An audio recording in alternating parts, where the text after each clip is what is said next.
मेरा नाम शकुंतला मिश्रा है, उम्र 69 साल, और मेरी बेटी ने मेरी तरफ देखकर बिल्कुल ऐसे कहा जैसे वो किसी किराएदार से बात कर रही हो। मैंने ये घर बेच दिया है, कर्ज चुकाना था, आपके पास 3 हफ्ते हैं, सामान बांध लीजिए। उसकी आवाज़ में कोई कांप नहीं थी, कोई शर्म नहीं, बस जल्दबाजी थी, जैसे वो मेरे शब्द नहीं, मेरे कागज़ गिन रही हो। मैंने उस पल कुछ नहीं कहा, मैं बस मुस्कुरा दी, क्योंकि उसे नहीं पता था ये घर उसके नाम पर था ही नहीं। अगर आप मेरी तरह कभी किसी अपने से धोखा खा चुके हैं तो अभी वीडियो को लाइक कर दीजिए और कमेंट में बस अपना शहर लिख दीजिए, ताकि मुझे पता चले मेरी बात कितनी दूर तक पहुंच रही है। लेकिन सुनिए, अभी मत जाइए, क्योंकि जिस तरह मेरी बेटी ने घर बेचा उसी तरह मेरे साथ एक दूसरा खेल भी चल रहा था, और वो खेल सिर्फ पैसे का नहीं था। मैंने कभी नहीं सोचा था कि मेरी बुढ़ापे की शांति ऐसे टूटेगी। मैं इंदौर के पुराने हिस्से में 2 मंजिला घर में रहती हूँ। यही घर मैंने और मेरे पति ने मिलकर बनाया था, ईंट जोड़कर। शादी, ब्याह, त्योहार, स्कूल की फीस, बच्चों की पढ़ाई, सब इसी घर के अंदर हुआ। मेरे पति रमेश जी अब इस दुनिया में नहीं हैं। उनके जाने के बाद घर बड़ा लगने लगा, लेकिन खाली नहीं, घर में उनकी आवाज़ें थीं, उनकी आदतें थीं, और मेरी यादों की चाबी हमेशा इसी दरवाजे पर टंगी रहती थी।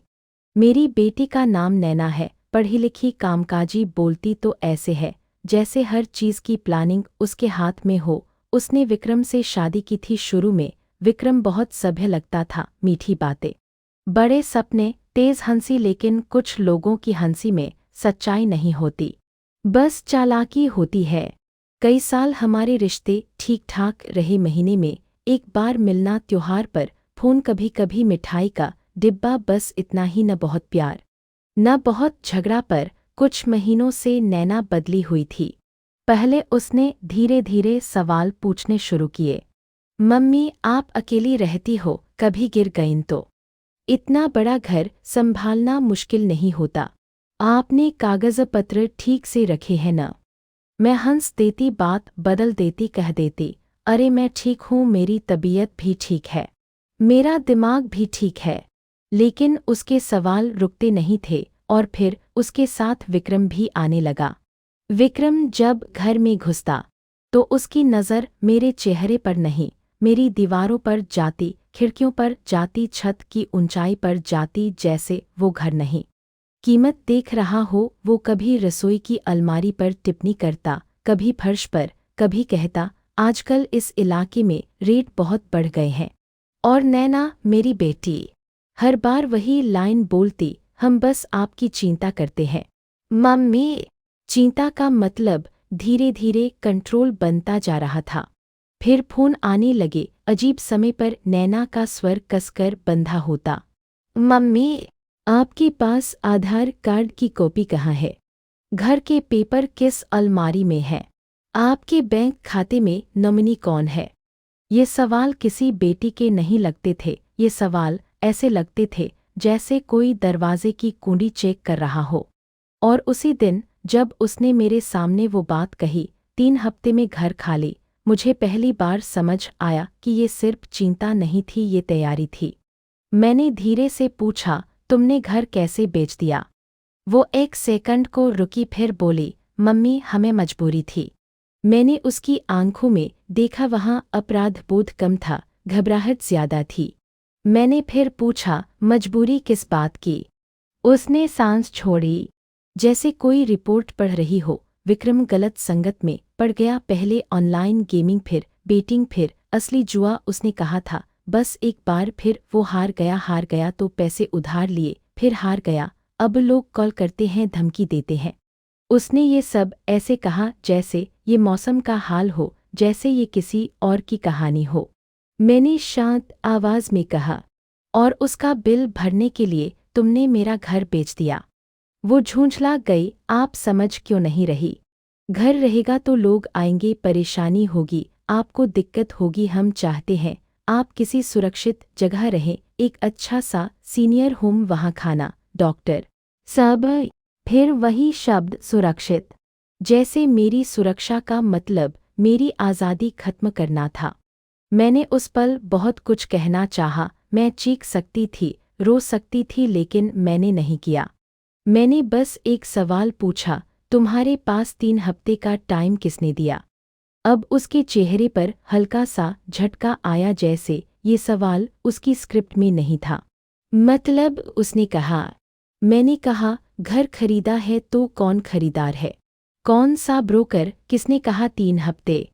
उसने तुरंत एक कागज़ जैसा कुछ बैग से निकाला, एक चमकदार ब्रोशर, कुछ फोटो और एक नाम, सुख सुविधा रेसिडेंसी, सीनियर लिविंग। फिर वो जल्दी जल्दी बोले, आपको बस यहाँ शिफ्ट होना है और प्लीज़ इसको बड़ा मुद्दा मत बनाइए, हम फैमिली हैं। और फिर वो चली गई, दरवाज़ा बंद हुआ और घर में सन्नाटा बैठ गया। मैं वही कुर्सी पकड़कर बैठी रही, मेरे हाथ कांप रहे थे, लेकिन डर से नहीं, गुस्से और सदमे से। मेरी बेटी, मेरी ही बेटी, मेरे घर को बेच कैसे सकती थी? और तब मुझे वो बात याद आई जो नैना शायद भूल चुकी थी। कुछ समय पहले मेरे पति ने जिद करके कहा था, शकुंतला, आजकल दुनिया बदल गई है, कल को कोई भी दबाव डाल सकता है, चलो घर के कागज़ सही तरीके से सुरक्षित कर देते हैं। हमने एक वकील से मिलकर घर की ओनरशिप को सुरक्षित बनाया था। कागज़ों में घर को एक फैमिली अरेंजमेंट के तहत रखा गया था और मेरी सहमति के बिना कोई सेल नहीं हो सकता था। यानी नैना के पास बेचने का अधिकार था ही नहीं। तो फिर उसने मुझे ये क्यों कहा? 2 वजहें हो सकती थी। या तो वो ब्लफ कर रही थी ताकि मैं डरकर खुद साइन कर दूं, या फिर उसने किसी तरह कागज़ों के साथ खेल किया था जिसका मतलब सीधा अपराध था। मैंने वही तय कर लिया, अब भावना नहीं, सबूत चाहिए। मैंने अपना मोबाइल उठाया और पहले नैना का नंबर नहीं, एक और नंबर मिलाया। हमारे इलाके की सोसाइटी में जो पुराने जान पहचान वाले लोग हैं, उनमें एक हैं रजिस्ट्री ऑफिस में काम करने वाले एक परिचित, जिनसे कभी एक सरकारी काम में मदद मिली थी। मैंने उनसे बस इतना पूछा, क्या मेरे घर के नाम पर कोई सेल रिलेटेड इंक्वायरी आई है? उन्होंने कहा, आप मुझे घर का पता और नाम व्हाट्सएप कर दीजिए, मैं देखता हूँ। मेरे पेट में अजीब सी ठंड उतर गई, क्योंकि अगर सच में कुछ चल रहा था तो समय बहुत कम था। फिर मैंने अपनी अलमारी खोली, पुराने कागज़ निकाले, बैंक पासबुक, प्रॉपर्टी पेपर्स की फोटोकॉपीज। मैंने देखा कि कहीं कोई कागज़ मिसिंग तो नहीं, कोई ब्लैंक पेज पर साइन तो नहीं, क्योंकि मुझे याद आया कुछ महीनों पहले नैना ने कहा था, मम्मी बस एक जगह साइन कर दो इंश्योरेंस के लिए। और मैं उस दिन बिना ज़्यादा सोचे कर आई थी। मेरे माथे पर पसीना आ गया। क्या वो साइन किसी और चीज़ में इस्तेमाल हो सकता था? मैंने तुरंत वो फाइल अलग रखी और अपने मन को शांत किया। घबराहट से गलती होती है और गलती की कीमत ऐसे लोग वसूलते हैं। मैंने फिर अपना लैपटॉप खोला, बैंक की नेट बैंकिंग नहीं, बस पुराने SMS देखे, क्योंकि लोन ऐप्स और बेटिंग वाले लोग अक्सर SMS छोड़ते हैं। और सच में कुछ हफ्तों से मेरे फ़ोन पर अनजान नंबरों से मिस्ड कॉल्स और अर्जेंट वाले मैसेजेस आए थे, जिन्हें मैंने स्पैम समझकर इग्नोर कर दिया था। एक मैसेज में लिखा था, विक्रम शर्मा का बकाया, तुरंत भुगतान करें वरना घर पर विजिट। मेरे शरीर में झनझनाहट दौड़ गई। ये लोग मेरे नंबर तक पहुंच गए थे और इसका मतलब नैना ने सिर्फ घर बेचने की बात नहीं कही थी, वो कर्ज की आग मेरे दरवाजे तक ले आई थी। मैंने उसी रात एक फैसला किया, मैं अकेले ये नहीं लड़ूंगी। मैंने अगले दिन सुबह के लिए अपॉइंटमेंट लिया एक एस्टेट/प्रॉपर्टी लॉयर से, जो सीनियर्स के मामलों में काम करते हैं। नाम था काव्या मेहता, सख्त, साफ और बिना नाटक के बात करने वाली। रात को मैं सोने की कोशिश कर रही थी, तभी फ़ोन फिर बजा। Unknown number. मैंने उठाया नहीं।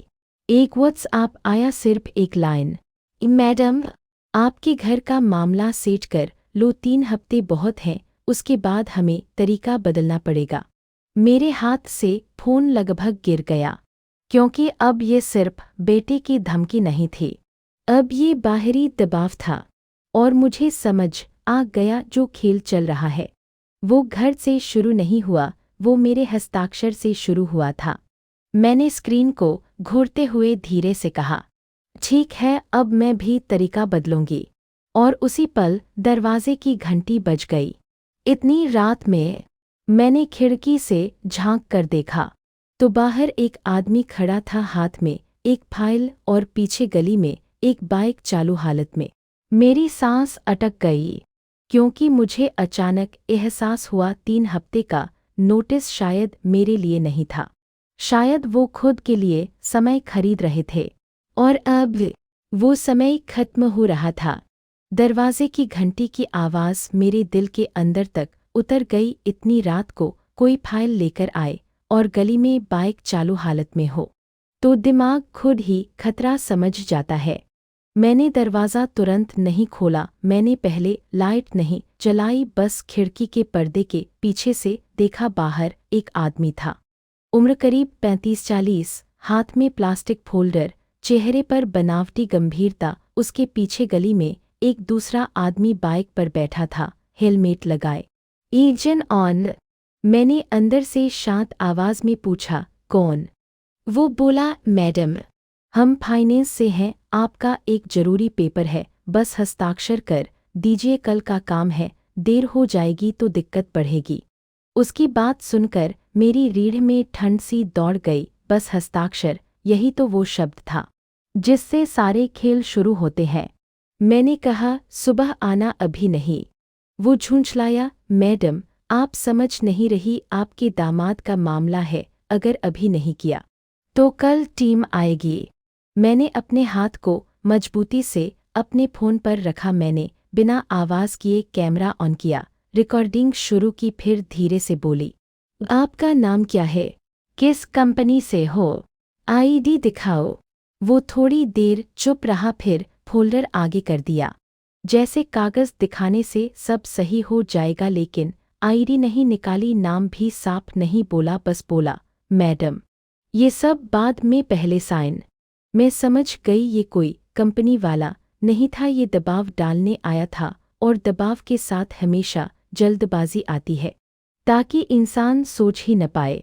मैंने दरवाज़ा नहीं खोला, मैं सीधी रसोई में गई और अपने फ़ोन से सोसाइटी के सिक्योरिटी गार्ड को कॉल किया। हमारे इलाके में चौकी भी पास थी और गार्ड की आवाज़ सुनकर ऐसे लोग अक्सर भाग जाते हैं।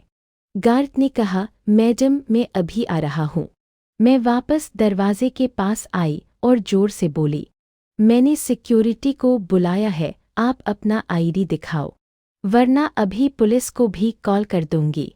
ये सुनते ही बाहर वाला आदमी पीछे हट गया। उसने बाइक वाले को इशारा किया, बाइक वाला तुरंत आगे बढ़ा। फोल्डर वाला आदमी कुछ बड़बड़ाया, ठीक है मैडम, फिर मत कहना बताया नहीं, और दोनों बाइक पर बैठकर निकल गए। मैं दरवाजे के पास खड़ी रही, हाथ कांप रहे थे, लेकिन इस बार डर से नहीं, इस बार गुस्से से, क्योंकि अब साफ था ये सिर्फ नैना का घरेलू दबाव नहीं था, ये कर्ज वाले लोग थे, और कर्ज वाला इंसान अक्सर अपने साथ दूसरों की जिंदगी भी गिरवी रख देता है। गार्ड आया, उसने पूछा क्या हुआ। मैंने उसे सीधे कहा, अगर कोई भी अनजान आदमी मेरे घर के आसपास दिखे या कोई पेपर साइन की बात करे तो आप तुरंत मुझे बताना, और कल से मेरे घर के सामने जो भी आता है उसका नाम रजिस्टर में लिखना। ये छोटी बात लगती है लेकिन बहुत काम आती है। सोसाइटी का रजिस्टर, गार्ड का बयान, कैमरे की रिकॉर्डिंग, ये सब बाद में सबूत बनते हैं। उस रात मैं सोई नहीं। मैंने अपने सारे कागज़ निकाले, जो फाइल में घर के पेपर थे, जो पुराने साइन वाले पन्ने थे, सब देखा, और मुझे एक चीज़ समझ आई, अगर मैंने कभी भी किसी खाली कागज़ पर साइन किया था या किसी फोटोकॉपी पर बिना पढ़े साइन किया था तो वही मेरे खिलाफ इस्तेमाल हो सकता था। सुबह होते ही मैंने अपने डॉक्टर को कॉल किया और एक सामान्य चेकअप अपॉइंटमेंट लिया। लोग सोचेंगे ये क्यों जरूरी है, लेकिन ये बहुत जरूरी है। जब परिवार वाले किसी बुजुर्ग को दबाना चाहते हैं तो वो अक्सर एक नया खेल खेलते हैं। माँ की हालत ठीक नहीं, वो समझती नहीं, इसलिए हम फैसला करेंगे। ऐसे में आपके मेडिकल रिकॉर्ड, आपकी मानसिक स्थिति, आपका रूटीन, ये सब आपकी सुरक्षा बनते हैं। फिर मैंने काव्या मेहता के ऑफिस के लिए निकलने की तैयारी की। मैंने कपड़े बदले, बाल बांधे, चश्मा लगाया और अपने मन में एक बात तय की, आज से मैं भावना में नहीं चलूंगी, आज से मैं सबूत में चलूंगी। काव्या मेहता का ऑफिस भव्य नहीं था, लेकिन साफ था, वहां डराने वाली बात नहीं थी, बस सीधी बात थी। उन्होंने मुझे बैठाया और कहा, पहले आप एकदम सीधी लाइन में बताइए, क्या कहा गया, किसने कहा, कब कहा और आपके पास क्या लिखा हुआ है। मैंने नैना की बात, 3 हफ्ते का नोटिस, सीनियर होम का ब्रोशर, देर रात वाला आदमी, धमकी वाला व्हाट्सएप, सब कुछ उन्हें दिखाया। काव्या ने सब ध्यान से देखा, फिर उन्होंने एक लाइन कही जो मेरे दिमाग में बैठ गई, शकुंतला जी, ये 2 केस एक साथ चल रहे हैं, एक है आपका घर और दूसरा है आपका साइन, दोनों को लॉक करना पड़ेगा। उन्होंने मुझे 3 काम तुरंत बताए। पहला, सब रजिस्ट्रार ऑफिस में जाकर एनकम्बरेंस सर्टिफिकेट निकलवाना, ताकि पता चले घर पर कोई कर्ज, कोई एग्रीमेंट, कोई लियन तो नहीं चढ़ा। दूसरा, बैंक में जाकर अपने खाते की सुरक्षा बढ़ाना और नॉमिनी डिटेल्स, जॉइंट एक्सेस और किसी को भी डेबिट कार्ड या नेट बैंकिंग एक्सेस न देना। तीसरा, लोकल पुलिस में एक साधारण शिकायत दर्ज कराना, धमकी, दबाव और धोखे की कोशिश के बारे में। उन्होंने कहा, ये FIR नहीं भी बने, फिर भी शिकायत का नंबर आपके पास होना चाहिए, इससे सामने वाला समझता है कि आप अकेली नहीं हैं। मैंने धीरे से पूछा, लेकिन नैना कह रही है घर बिक चुका है। काव्या ने कहा, कई बार लोग घर बिक गया बोलकर आपको डराते हैं, ताकि आप खुद साइन कर दें इंडिया में, बिना आपकी रजिस्ट्री, बिना आपकी उपस्थिति, बिना आपकी पहचान। आपका घर ऐसे नहीं बिकता, पर कुछ लोग नकली कागज, नकली गवाह है और दबाव का सहारा लेते हैं। हमें ये देखना होगा कि वो किस स्टेज तक पहुँचे हैं। हम उसी दिन सब रजिस्ट्रार ऑफिस गए, वहाँ का माहौल ही अलग होता है, लंबी लाइनें, एजेंट फुसफुसाते सौदे और हर किसी के चेहरे पर जल्दबाजी। काव्या ने मुझे एक तरफ रखा और खुद काउंटर पर जाकर बात की। उन्होंने बहुत शांत तरीके से पूछा, इस पते पर कोई agreement sale, any token receipt, any stamp purchase activity. थोड़ी देर बाद जो कागज आया, उसे देखकर मेरी सांस धीमी हो गई। अभी तक रजिस्ट्री ट्रांसफर नहीं हुई थी, मतलब घर बिक नहीं चुका था, लेकिन एक दूसरा खतरा सामने था। कागज में एक एंट्री थी, स्टाम्प पेपर खरीदा गया था और नाम मेरे नाम से मिलता जुलता था, बहुत चालाकी से लिखा हुआ, जैसे कोई सिग्नेचर की नकल करने की कोशिश कर रहा हो। काव्या ने मेरी तरफ देखा और कहा, ये वही है, ये लोग तैयारी कर चुके हैं, अभी आपसे असली साइन निकलवाना बाकी है। अब मेरे सामने तस्वीर साफ हो गई। नैना का 3 हफ्ते असल में एक समय था जिसमें वो मुझे धीरे धीरे दबाकर साइन करवाना चाहती थी, और जो रात वाला आदमी आया था वो शायद वही साइन लेने आया था। जल्दी में, डर में, हमने तुरंत दूसरा कदम लिया। मैं बैंक गई, लाइन में खड़ी हुई और अपने अकाउंट से जुड़े हर एक्सेस को चेक कराया। मैंने साफ कहा, मेरे अलावा किसी को भी कोई OTP या एक्सेस नहीं होगा। अगर कोई भी मेरे नाम पर लोन या ओवरड्राफ्ट की बात करे, आप मुझे पहले कॉल करेंगे। कई लोग सोचते हैं ये सब बहुत ज़्यादा है, लेकिन सच्चाई ये है, आजकल धोखा कागज़ से कम और मोबाइल से ज़्यादा होता है। एक फ़ोटो, एक ई-साइन और आपकी चीज़ें किसी और के हाथ में जा सकती हैं। बैंक से लौटकर हमने पुलिस चौकी में एक लिखित शिकायत दी। मैंने बहुत सरल भाषा में लिखा, मेरी बेटी और दामाद मुझ पर घर बेचने का दबाव बना रहे हैं। देर रात एक आदमी दस्तखत करवाने आया, धमकी वाले संदेश आए हैं। मैं अपनी सुरक्षा और संपत्ति की सुरक्षा चाहती हूँ।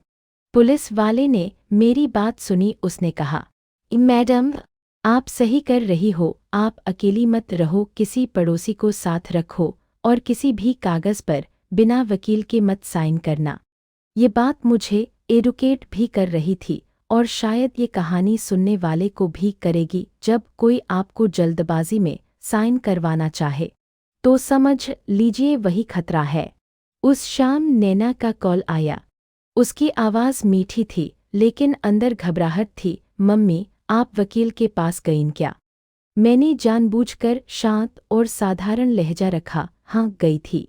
वो तुरंत तेज हुई। क्यों? हम तो परिवार हैं, आप बाहर वालों को बीच में क्यों ला रही है? मैंने कहा, परिवार है इसलिए तो बात साफ करनी है।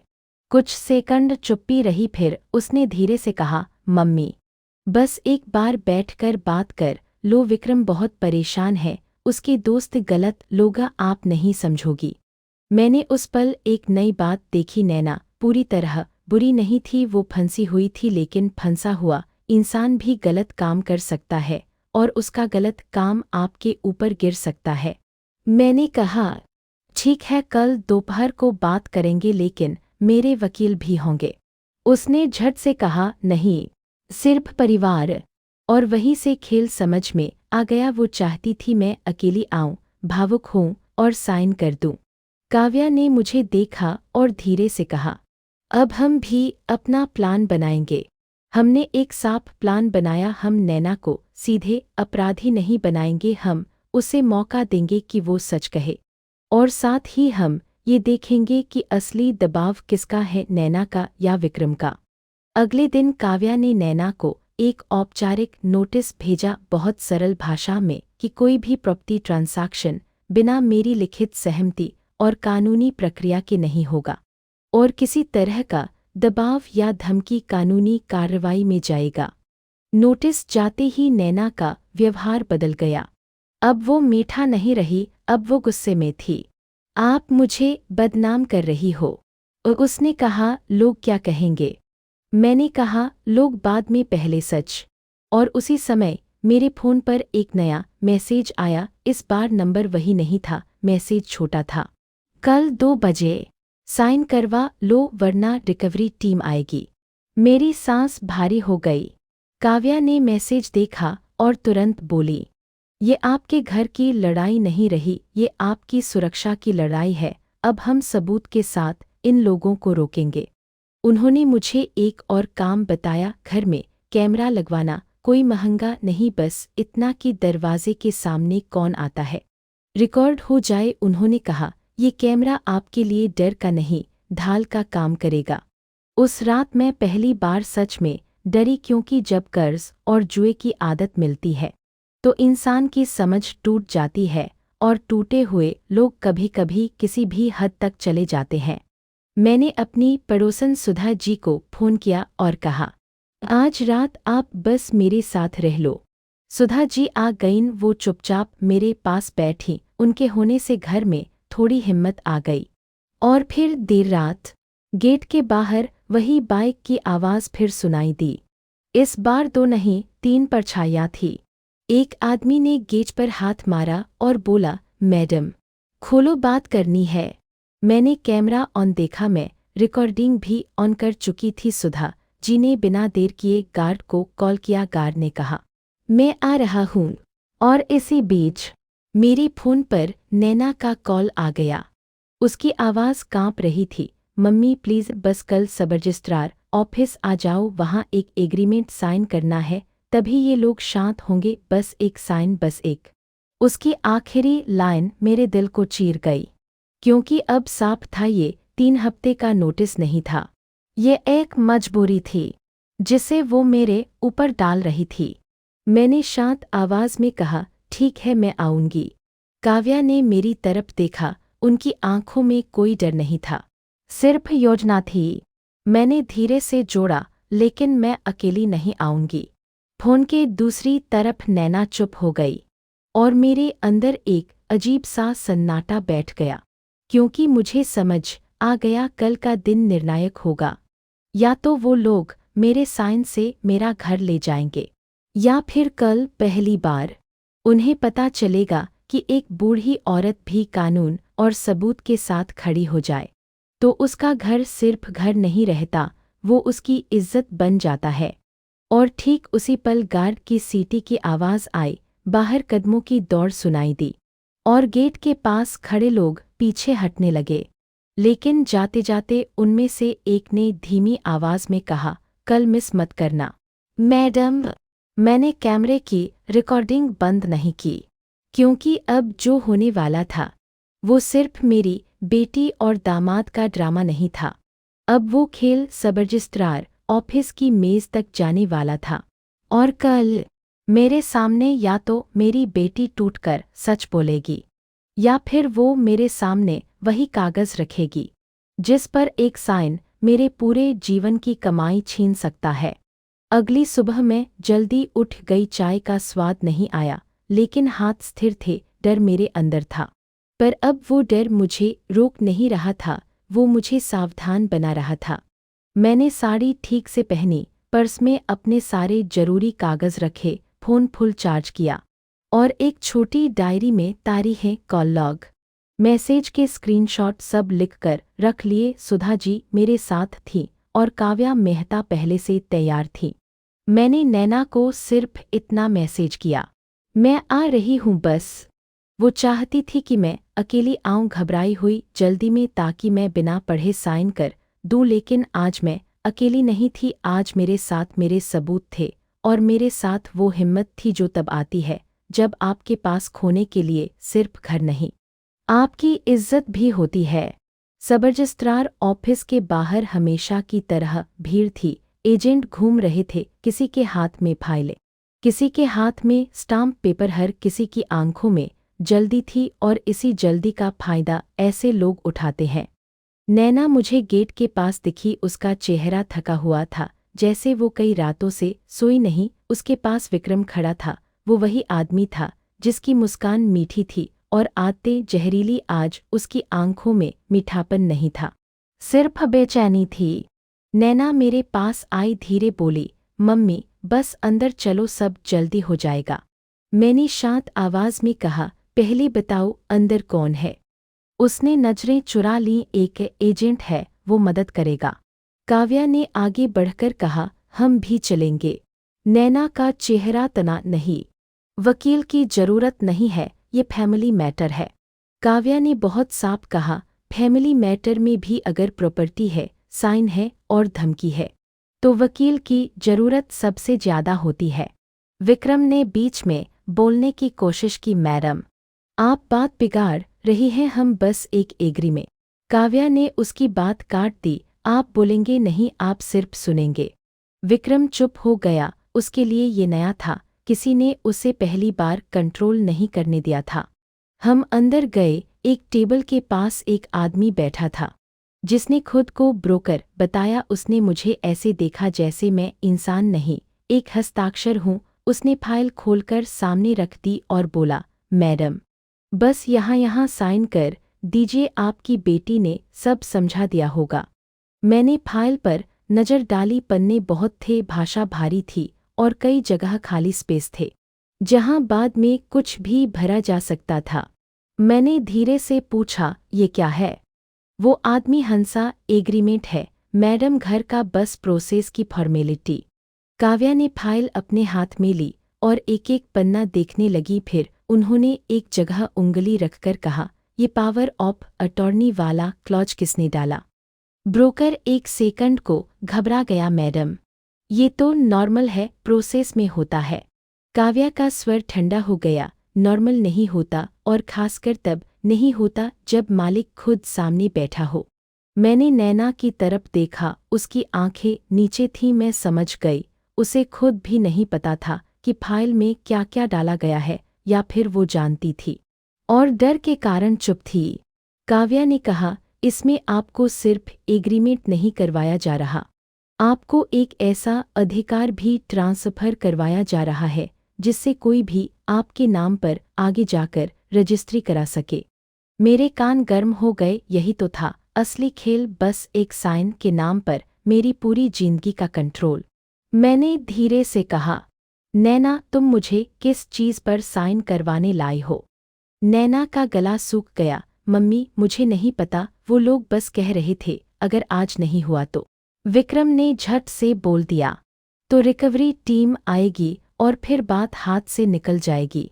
उसके मुंह से रिकवरी टीम निकला और उसी पल मुझे याद आया, कल रात गेट पर खड़े लोग, धमकी वाले मैसेज, चालू बाइक, मैंने फ़ोन निकाला, अपनी डायरी से शिकायत नंबर देखा और शांत आवाज़ में कहा, काव्या, हम अभी इसी जगह पुलिस हेल्प डेस्क को कॉल करेंगे और ये फाइल यहीं सीज होगी।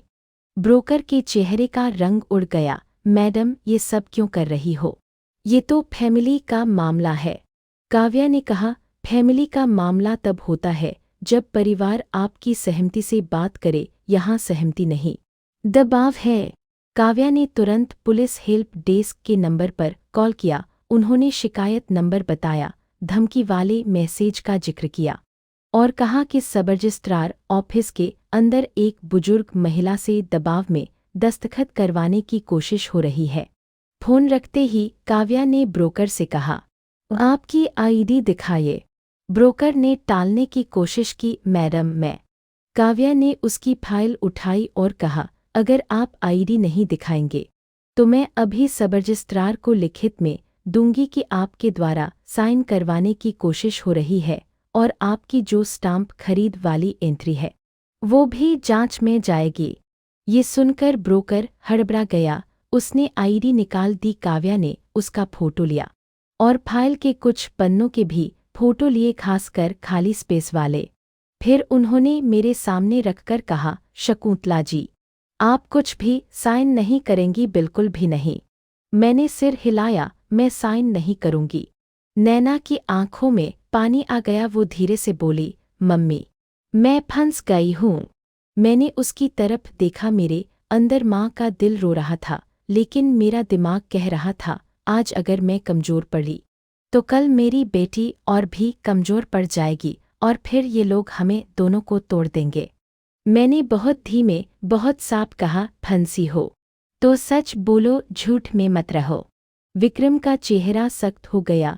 उसने नैना का हाथ पकड़कर खींचा, चुप रहो, ये सब तुम्हारी वजह से हो रहा है। और वही पहली बार नैना ने अपना हाथ छुड़ाया। उसके शरीर में डर था, पर आवाज़ में एक नई चीज़ थी, थकावट और गुस्सा। वो बोली, मेरी वजह से। विक्रम, तूने जुआ खेला, तूने पैसे डुबोए, तूने उधार लिए, तूने मुझे झूठ बोला और अब तू मेरी माँ का घर मांग रहा है। ऑफिस के अंदर कुछ लोग मुड़कर देखने लगे। सब रजिस्ट्रार ऑफिस में लोग आमतौर पर किसी के ड्रामे में नहीं पड़ते, लेकिन जब माँ का घर और दबाव जैसे शब्द आते हैं तो भीड़ की नज़र बदल जाती है। विक्रम ने दांत भींचकर कहा, तू समझती नहीं है, वो लोग बाहर हैं। काव्या ने तुरंत कहा, कौन लोग? नाम बताइए। विक्रम चुप हो गया। उसका चुप रहना ही उसका जवाब था। तभी दो पुलिसकर्मी अंदर आए। काव्या ने उन्हें साइड में ले जाकर सब कुछ समझाया। धमकी वाले मैसेज, रात की विजिट, फर्जी फाइनेंस वाला आदमी और आज की फाइल। एक पुलिसकर्मी ने फाइल हाथ में ली और ब्रोकर से पूछा, ये किसके कहने पर लाए? ब्रोकर ने नजरें झुका ली, सर मैं तो बस काम कर रहा था। पुलिसकर्मी ने सख्ती से कहा, काम में भी नियम होता है। बुजुर्ग से खाली स्पेस वाले कागज पर साइन करवाना काम नहीं है। उस पल मैंने देखा, विक्रम के अंदर का घमंड टूट रहा था। अब वो गुस्से में नहीं, डर में था। एक पुलिसकर्मी ने नैना से पूछा, मैडम, आपकी मम्मी को 3 हफ्ते में घर खाली करने की बात आपने क्यों कही? नैना रो पड़ी, लेकिन उसने सच बोला। उसने कहा, सर, मेरे पति ने जुआ खेलकर बहुत कर्ज कर दिया, लोन ऐप्स, कार्ड उधार। फिर लोग कॉल करने लगे, घर पर धमकी देने लगे। मुझे कहा गया कि अगर आज कागज नहीं हुआ तो मेरे पति को उठाकर ले जाएंगे। मैं डर गई। उसका सच मेरे दिल को चीर रहा था, पर उसी सच ने हमें बचाया। पुलिसकर्मी ने कहा, मैडम, आप अपनी माँ को डराकर घर बेचने की कोशिश कर रही थीं, ये गलत है। और आपके पति पर जो लोग दबाव बना रहे हैं उनके खिलाफ भी कार्रवाई हो सकती है, लेकिन पहले आप दोनों लिखित में देंगे कि आप मम्मी की प्रॉपर्टी पर कोई दावा नहीं करेंगे और उन्हें किसी तरह का दबाव नहीं डालेंगे। काव्या ने तुरंत कहा, और हम एक नो कॉन्टैक्ट/लीगल कम्युनिकेशन ओनली नोटिस भी देंगे। कोई भी बात अब वकील के जरिए होगी। विक्रम ने विरोध करना चाहा, लेकिन पुलिस की मौजूदगी में उसकी आवाज़ कमज़ोर पड़ गई। फिर सबसे जरूरी चीज़ हुई। काव्या ने सब रजिस्ट्रार के सामने लिखित आवेदन दिया कि मेरे नाम की प्रॉपर्टी पर किसी भी प्रकार का ट्रांसफर, एग्रीमेंट या पावर ऑफ अटॉर्नी बिना मेरी व्यक्तिगत उपस्थिति, पहचान और वकील की जांच के स्वीकार न किया जाए। काव्या ने ये भी कहा कि मेरे नाम से किसी भी स्टाम्प खरीद या फाइलिंग की जांच होनी चाहिए। ये एक बहुत साधारण कदम लगता है, लेकिन बुजुर्गों के लिए ये बहुत बड़ी ढाल है, क्योंकि इससे ऑफिस रिकॉर्ड में अलर्ट जैसी स्थिति बन जाती है। जब हम बाहर निकले, मैं पहली बार खुलकर सांस ले पाई। नैना मेरे पास आई, उसके चेहरे पर शर्म थी, डर था और एक टूटापन था। वो बोली, मम्मी, मुझे माफ़ कर दो। मैंने उसे देखा और कहा, माफ़ी बाद में, पहले सुरक्षा। मैंने उसे साफ कहा, अगर तुम्हें सच में सुधार करना है तो तुम्हें 3 चीज़ें करनी होंगी। 1, विक्रम का इलाज और काउंसलिंग। 2, तुम्हारा फाइनेंशियल कंट्रोल तुम्हारे हाथ में, उसके नहीं। 3, मेरे घर और मेरे फैसलों से दूर रहना। विक्रम चुप था। शायद उसे पहली बार समझ आया था कि इस घर की दीवारों के पीछे सिर्फ एक बूढ़ी औरत नहीं, एक पूरी जिंदगी खड़ी है। काव्या ने उसी दिन मेरे लिए कुछ और काम भी करवाए, घर के कागजों की सुरक्षित कॉपी, बैंक में नॉमिनी और ओटीपी सुरक्षा, और घर के बाहर कैमरे का सही एंगल। उन्होंने कहा, इन चीज़ों का मतलब किसी पर शक नहीं, इनका मतलब है आप अपनी जिंदगी का कंट्रोल अपने हाथ में रखती हैं। उस शाम मैं घर लौटी तो घर वही था, वही दरवाज़ा, वही सीढ़ियाँ, वही आंगन, लेकिन मेरे अंदर कुछ बदल चुका था। अब घर सिर्फ यादों का बोझ नहीं था, वो मेरी जीत का सबूत था।